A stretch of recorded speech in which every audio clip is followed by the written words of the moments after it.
Lo que ha salido fue de reunión después que nos ha dado resultados de sondeo que nos hace y también hace un análisis de la situación actual de enseñanza. A palabra que reunión que nos ha pedido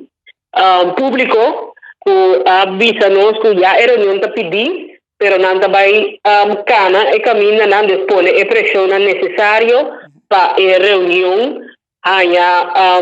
vinir a agenda, pero que petição já da assim. E nos banda também como sindicato, nos lo vai seguir poner pressão para a reunião pública e bini para tratar a situação de nos enseñanza, para ter órgão mais alto de nosso país, que o parlamento toma decisão não concreta sobre a situação de nos enseñanza e que nos trata ampliamente de comissão fijo. E de dois aspectos que nos palabra, tá com a base de petição que nos hace,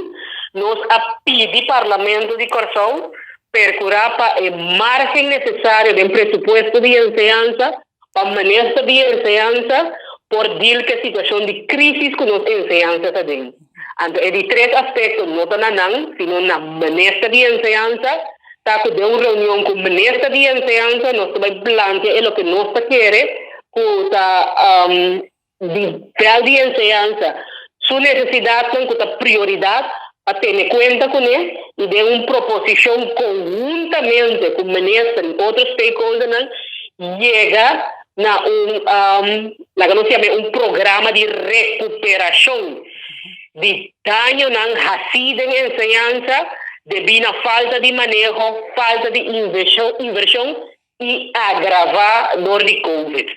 Esse de três aspectos que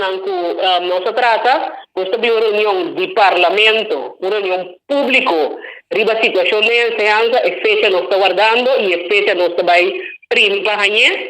Dois,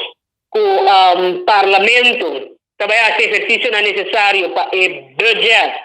o presupuesto de enseñanza, em margem devido, e também com o sindicato, nós vamos vigilar com o ONU de falque. E três, de uma reunião com o ministro de enseñanza, nós não vai dar em margem que nós estamos papeando de presupuesto,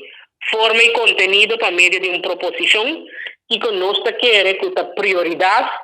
para manter colegas na enseñanza e vorales não que dentro de enseñanza, manter na enseñanza. E procurar para motivação subir, baja a pressão laboral e subir a satisfação laboral e o prazer, maneira de dizer não holandês.